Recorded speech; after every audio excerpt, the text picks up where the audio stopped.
Bem, meus queridos amigos, em especial aos jovens que gostam de matemática, o canal Respirando Matemática, ele está sendo preparado com muito carinho por mim e toda a minha equipe, para que nós possamos levar aos nossos jovens, às nossas crianças e adolescentes, uma maneira diferente de visualizar a matemática, que ele se interesse por essa disciplina tão importante para o nosso cotidiano, durante todas as nossas vidas. E eu tenho dito para os jovens com quem eu tenho a oportunidade e a alegria de ter sido e de ser seu professor, que a matemática é fundamental em tudo. E eu já começo quebrando o paradigma de que a matemática é só número. Não, a matemática também é muita leitura. Enfim, a leitura é fundamental em tudo, né? Eu sempre digo que a leitura é um exercício do cérebro, né? Ler é fundamental para entender matemática. Matemática não é só números, né? Temos que acabar com esse conceito, né? O pré-conceito, é uma coisa que vem antes do conceito, o pré, né? De que a matemática é só números, e não é. Matemática é muita leitura. Por isso, eu incentivo muito os meus alunos a lerem, porque ler é fundamental. Então, meus queridos, este canal Respirando Matemática, ele nasce com esse objetivo de trabalhar as camadas iniciais, aqueles que estão dando seus primeiros pontapés, adentrando o conhecimento da matemática. E eu costumo, fazendo com os meus alunos, experiências, né, do dia a dia, e os alunos vivem a matemática, mas eles não percebem que aquilo que o rodeia, que está no seu dia a dia, é matemática. E nós estamos rodeados de conceitos, de fundamentos, de objetos, de coisas que transborda a matemática, que respira a matemática, tá entendendo? Então, e muitas vezes a gente não aprende nem a conceituar números, né? E quando a gente começa a estudar matemática, eu sempre pergunto para os meus alunos se eles sabem conceituar números. E muitos deles não sabem. Tem alunos que terminam o segundo ano, terminam a faculdade e não sabem o que é números. O que é um número? E, a bem da verdade, quando a gente pergunta para um jovem o que é número, ele diz o 5 é um número, o 2 é um número, o 3 é um número. Não é bem por aí essa afirmação. Porque número, quando a gente coloca este símbolo, essa referência aqui no quadro, o aluno diz que isso aqui é um 5. Aí eu brinco com eles e digo que isso aí não é o número 5. Mas como assim, Zé Luiz? Se não é o número 5? Digo, não. Aí, o que é isso aqui, então? Aí ele diz, é um 5 também. É um 5, isso aqui é um 5, isso aqui é um 5, muito bem. Isso aqui, o que é isso aqui? Aí eu digo, isso aqui é o quê?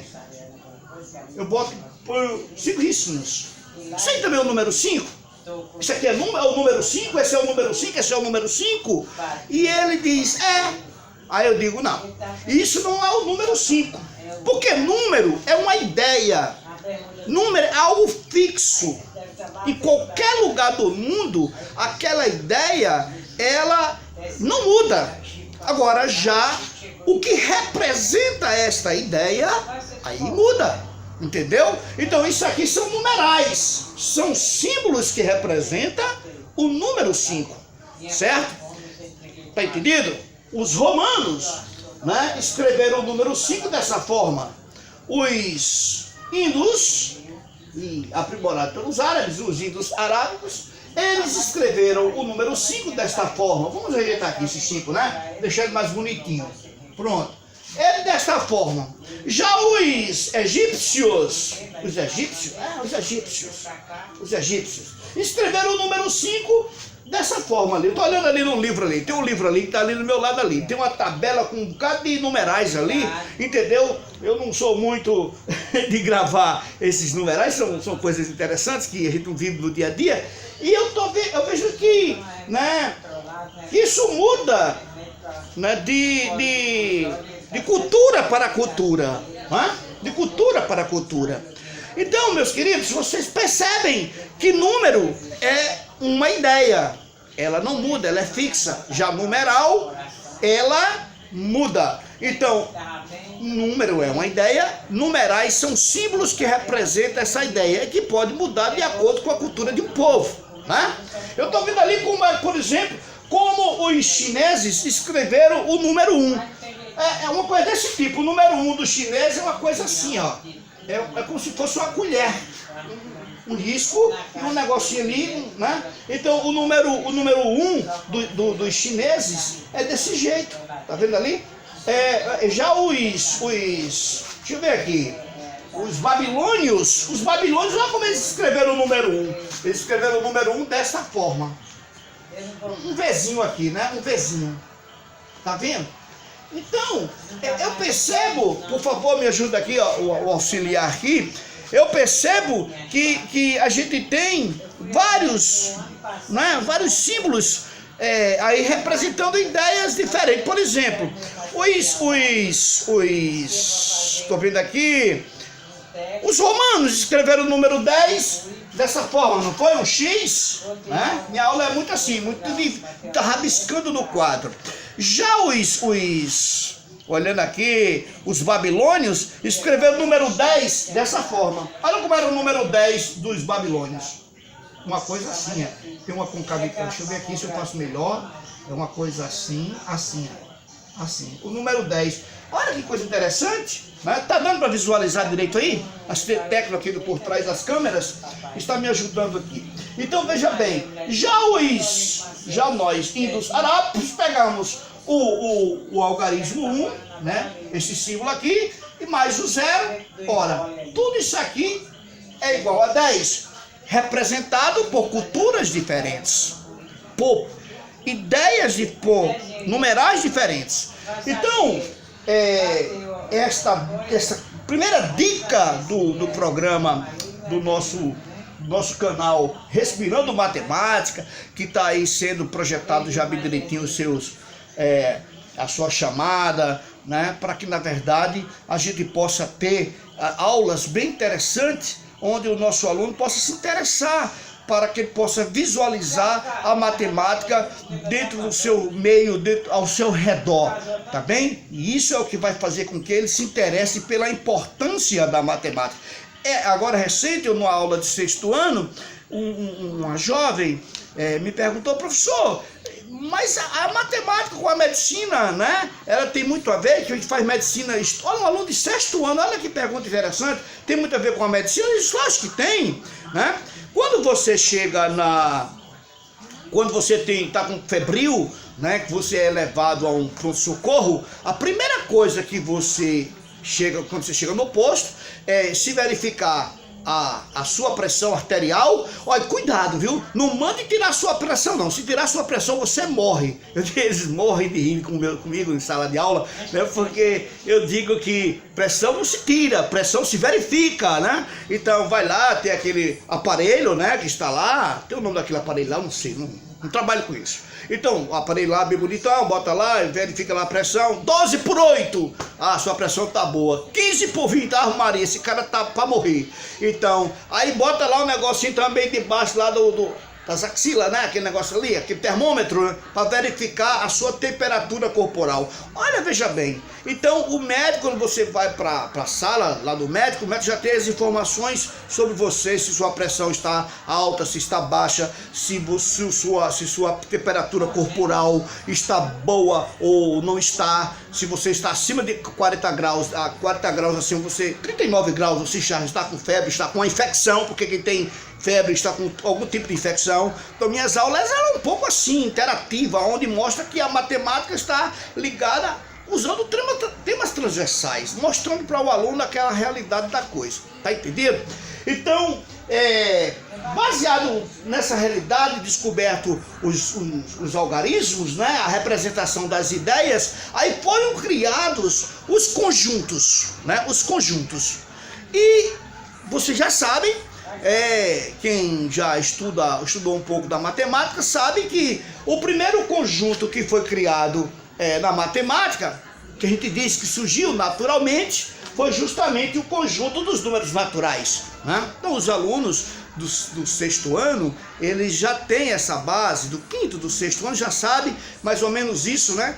Que essa é a realidade do conjunto dos números naturais. E esse conjunto, opa, meu quadro aqui não está legal, eu vou ter que dar uma ajeitada nele aqui, né? Vou ter que dar uma calibrada nele, entendeu? Então o conjunto dos números naturais, esse conjunto, ele tem essa representação, né? Conjunto dos números naturais, representado pela letra N maiúscula do nosso alfabeto. Né? Então, ele começou com 1, 2, 3, 4, 5, 6, o 7, olha, esse 7 não é cortado, viu? O 8, 9, reticência, infinitamente, tá bom? Zé Luiz, e o 0? Ah, por que eu não botei logo 0? Porque o 0, ele surgiu depois, o 0 teve umas complicações com ele, então depois ele surgiu para representar o conjunto que não tinha elementos, aquela história toda. Então vou botar o 0 aqui, né? Então o 0 tá aqui, ótimo, tá certo? É tanto que o primeiro conjunto, subconjunto do conjunto dos números naturais, né? É o conjunto N asterisco. Esse conjunto, esse asterisco, quer dizer que o 0 não faz parte dele, então se coloca aqui o conjunto a partir do número 1, tá? Então, veja bem que eu estou colocando até o número 9, tá bem? Até o número 9, reticência. Por que eu coloquei até o número 9?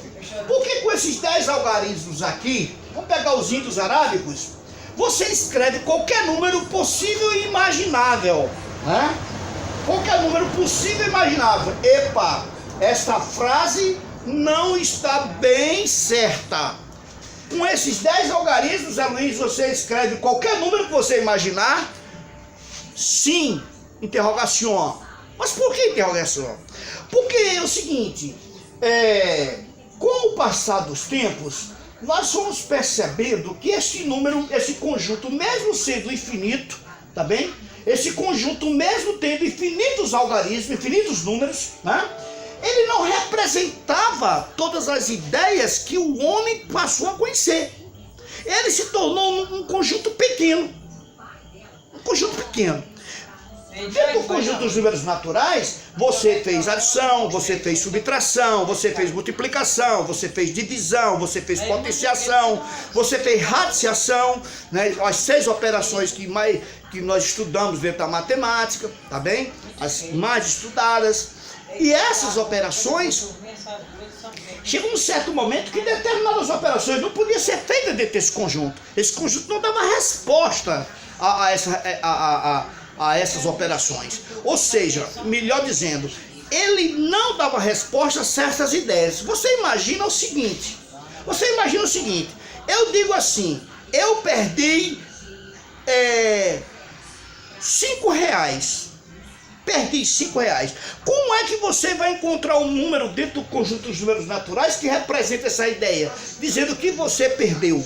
Ora, porque a ideia que você ganhou 5 reais, essa ideia, né? Deixa eu falar de reais, então vamos botar o cifrão aqui. 5 reais, um 5 positivo. Um 5 assim. Mas se eu perdi 5 reais, eu boto o mesmo 5, representando matematicamente, não é correto você botar o mesmo 5, esse mesmo número 5 aqui. Ah, Zé Luiz, e aí, como é que seria? Se eu fosse representar ele com números inteiros, então não estava correto eu colocar o número 5 se eu disser perdi. Ah, surgiu a necessidade de você representar essa ideia com um número negativo, né? O menos 5, ótimo. Ah, o menos para representar a ideia negativa, isso. E também, depois dessa situação, o que acontece? Acontece que, quando o cara estava fazendo a continha, a conta de somar, né? Ele pegou o número natural, 2, por exemplo, pertence a N, somou, né? Somou. 2 pertence ao natural, 3 pertence aos naturais. Ele somou esses dois aqui, 2 mais 3, deu 5. 5 também pertence aos naturais. Ótimo, muito bem. Um número natural somado com um número natural deu um número natural. Isso é possível para qualquer número natural? É. Então, por isso, vem a primeira propriedade importante da adição, que era a propriedade fechamento. Porque algum fechamento fechou.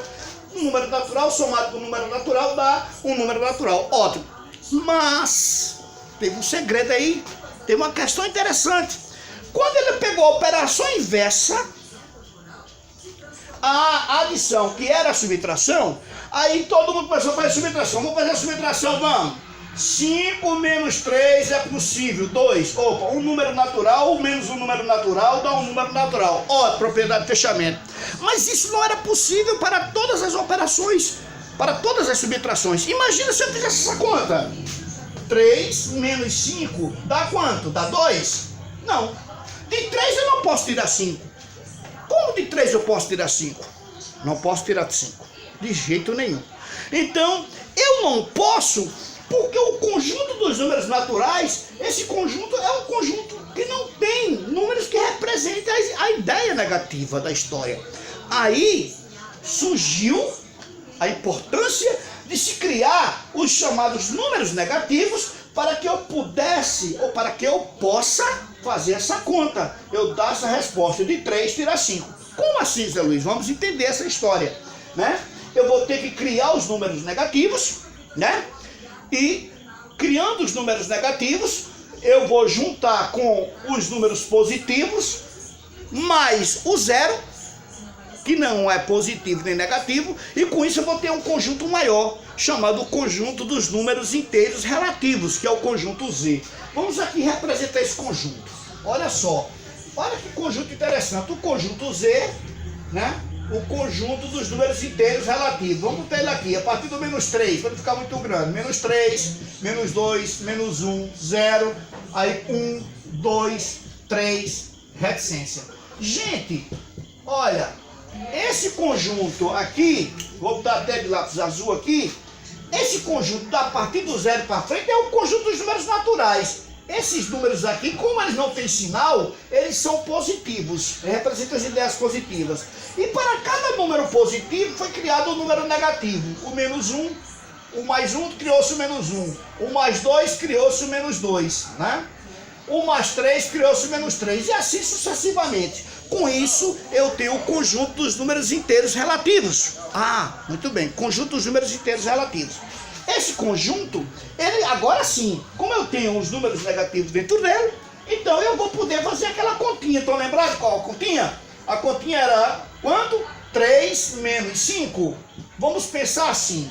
Ah, Zé Luiz, eu tenho 3, não tem sinal aqui na frente, então significa dizer que ele é positivo, é mais. É como se eu tivesse 3 e estivesse devendo 5. Vamos, quem deve não é negativo, menos 5 e mais 3.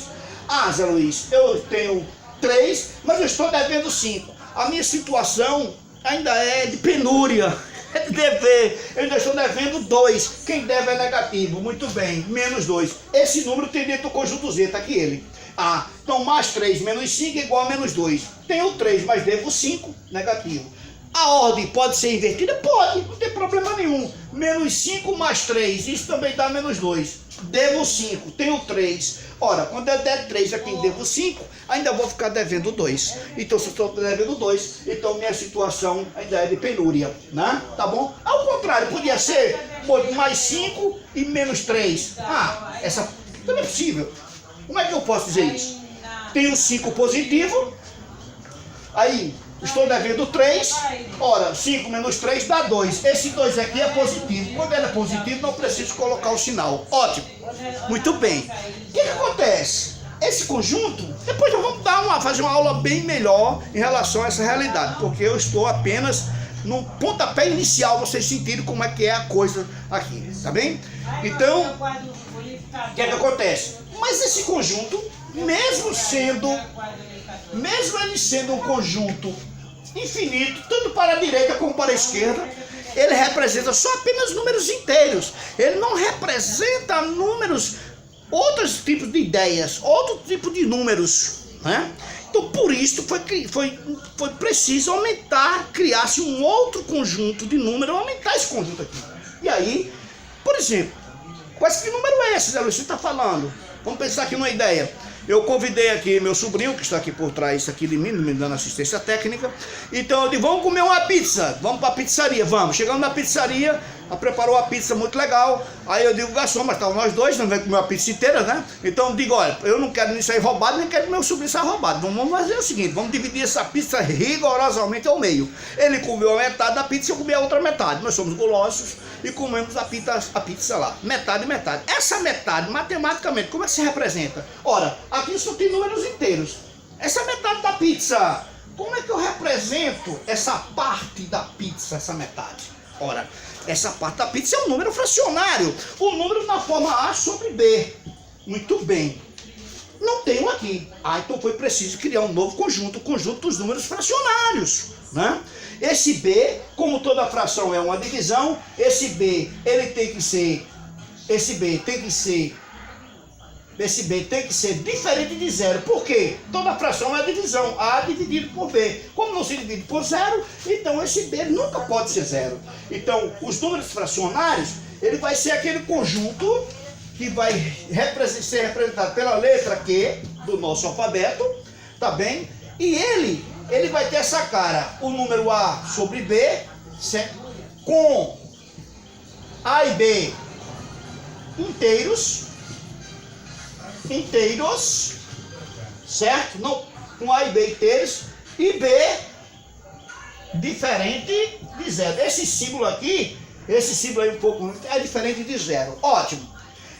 Eu estou fazendo assim, estou apagando porque está no vídeo. Você pode passar o vídeo e assistir o vídeo quantas vezes você quiser, até você memorizar. Eu costumo dizer para os meus alunos, na hora que o professor está falando, aluno tem que estar atento, estar no feedback, cérebro e a voz e a mente do professor. Aluno não é para estar escrevendo na hora que o professor está falando. Principalmente matemática, tudo na vida. Porque tem uma falta de educação, né? Você pode pegar esse qualquer livro e você estudar. Porque quando você pegar qualquer livro que você tiver essa ideia, você vai entender. Agora, se você estiver lá copiando, você não vai pegar no livro, não vai entender, entendeu? Então, por isso é que o áudio aqui, o vídeo, ele é importante para você aqui. Então, se bem, esses números fracionários, esse conjunto Q, ele é um conjunto maior, ele vai ter os números fracionários. Vamos botar aqui, por exemplo, vamos começar aqui do menos... Aí esse conjunto ficou um conjunto muito grande. Esse conjunto, eu vou aqui representar ele aqui, né? Não estou com a régua aqui, não está definidos os espaços meio definidos, mas vocês vão entender o meu raciocínio. Vamos pegar, por exemplo, aqui o número menos 2, tá certo? Aí depois eu vou botar aqui o mais 1, vou botar aqui o menos 1. Aí aqui eu vou botar o 0, aqui eu vou botar o mais 1 e aqui eu vou botar o mais 2, reticência. Agora presta aqui atenção uma coisa, no conjunto Q, vamos pegar aqui, se eu tenho números fracionários, tem. Primeiro, todo número inteiro é um número fracionário, ele pode ser colocado na forma de fração, né? Agora, por exemplo, entre menos 2 e menos 1, nós temos a metade. Então, que é a metade de 2 e 1, né? 0,5? Esse número decimal. Opa! Esse número decimal também pertence a quê? Pertence ao conjunto Q. Ele pertence ao conjunto Z? Não, pertence ao conjunto Q. Porque ele vem, esse número 0,5 vem da divisão de quanto? De 2, de 1, desculpem, de 1 dividido por 2, né? É como se estivesse assim, como ele está negativo, do lado negativo, estou aqui negativo. Muito bem. Ótimo, muito bem. Agora vocês imaginem o seguinte, eu vou acrescentar do jeito que eu fiz na minha aula. Como eu não fiz um quadro bem feito, se ele está à esquerda do 1, está aqui. Opa, eu cometi um gafe aqui, olha aqui o gafe. Tá vendo a gafe que eu cometi?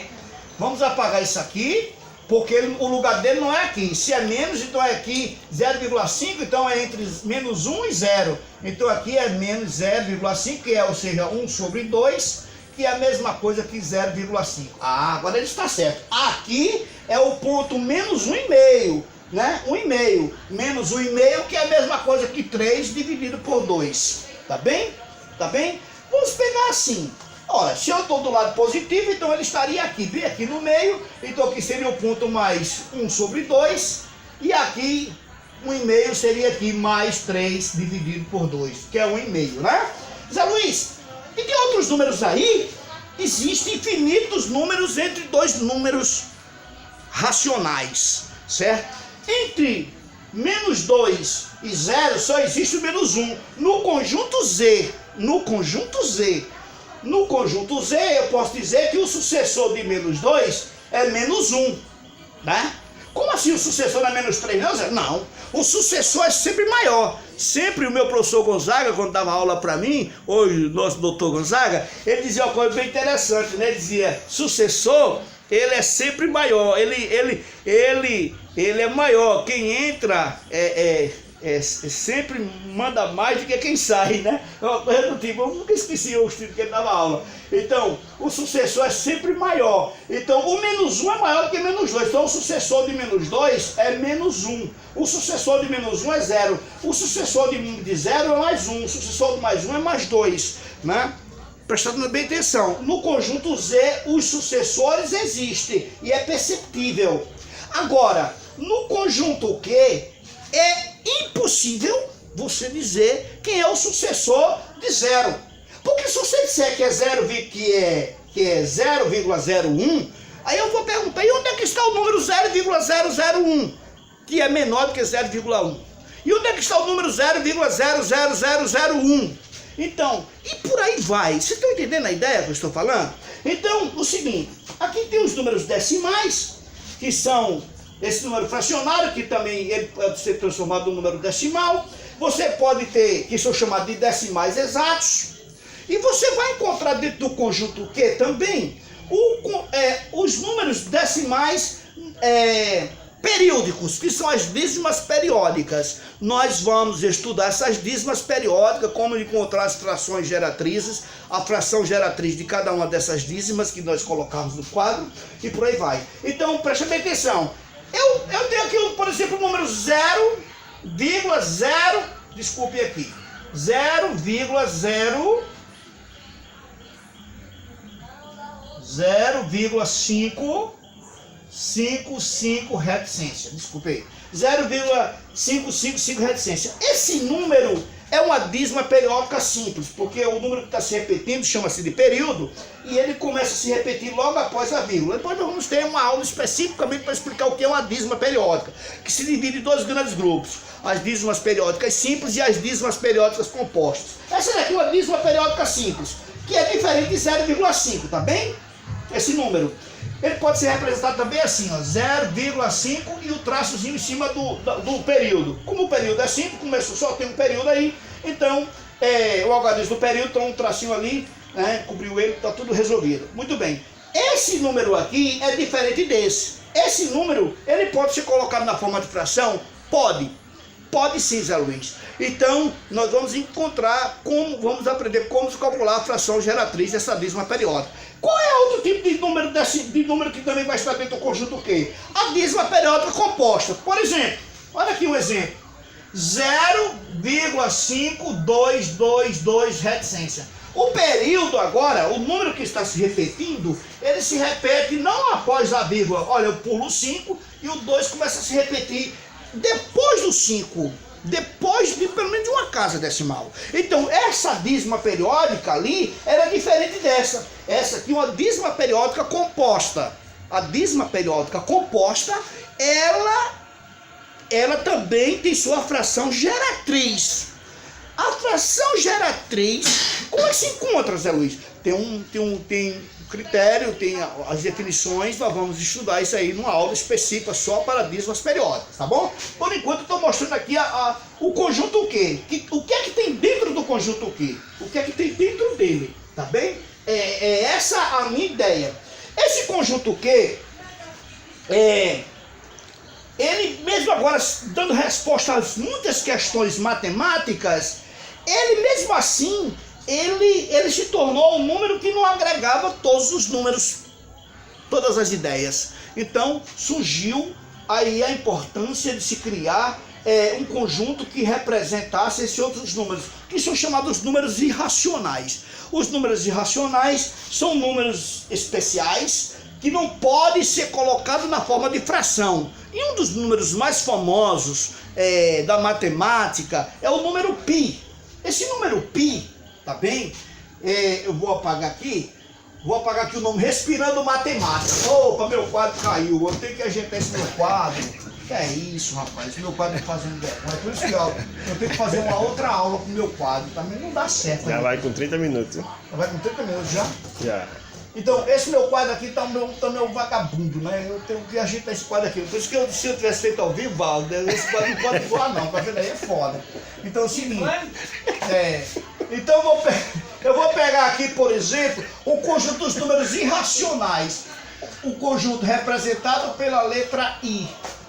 O conjunto representado pela letra I, ele tem, por exemplo, um dos números famosos vai ser o número π, que ele tem 3,14, 15 e de outras casas decimais que não se repete. Ele tem infinitas casas decimais e não tem um período. Ele não é como a dízima periódica simples ou composta. Então esse número, ele não está dentro do conjunto que ele é chamado de números irracionais. Então, quais os conjuntos nós conhecemos? Esses são os conjuntos importantes que nós devemos estudar. É o conjunto dos números naturais, todas as operações dentro dele, as que forem possíveis. Depois o conjunto Z, o conjunto dos números inteiros relativos. Depois o conjunto Q, que é o conjunto dos números racionais relativos. Depois nós vamos estudar os números irracionais, a junção de todos esses conjuntos aqui que nós acabamos de estudar, nós chamamos de conjunto dos números reais. Números reais. Números reais. Esse conjunto, ele vai dar resposta a muita coisa dentro da matemática. Dentro do primeiro, do ensino fundamental, é o que nós precisamos para estudar. Lá no segundo grau, vocês vão conhecer o conjunto dos números complexos. E se você for um aluno de matemática como eu fui, aí você vai estudar o R3, o RN, o R4, o RN, que o RN é o Rio Grande do Norte não, viu? A quantidade de conjuntos vai ter infinitos tipos de conjuntos, tá bem? Conjuntos, quanto, né, que a matemática vai exigir. Então a matemática é uma imensidão, né? Eu sempre digo para os meus alunos, para todas as pessoas, que cada vez mais que a gente diz que aprende matemática, a gente descobre que a gente não sabe de nada, entendeu? Que a gente é muito pequeno dentro da matemática, entendeu? Que a matemática é uma monstruosidade. Eu digo, muitas pessoas dizem que a matemática ela é traiçoeira. Não, ela não é traiçoeira. A matemática é lindíssima, porque tem hora que dá um branco em mim, né? Que eu fico procurando, eu não sei. Entendeu? Já aconteceu, já tenho visto bons professores não dar resposta a certas perguntas de alunos e alunos tidos como simples. Isso pode acontecer? Pode, porque a matemática ela é isto. E se ela sai disso, ela perde seu brilho. Ela perde seu brilho, ela perde seu encanto. Tá entendido? Então, o nosso primeiro momento ele vai ficar assim, com o quadro caindo, com o quadro se levantando, mas depois eu vou botar umas pernas duras nesse quadro aqui, que é para ele não cair. Um beijo no coração. Matemática, Respirando Matemática vai ser nosso canal e nós vamos estudar muita matemática por aqui. Vamos estudar equações, os mais tipos de equações, de problemas, de sistemas. Nós vamos estudar as propriedades radicais, nós vamos estudar aqui critério de divisibilidade, nós vamos estudar aqui porcentagem, regra de 3, simples e composta, nós vamos estudar aqui problema, sistema, enfim, muita coisa, tá bem? Quando você aprimorar esse conhecimento,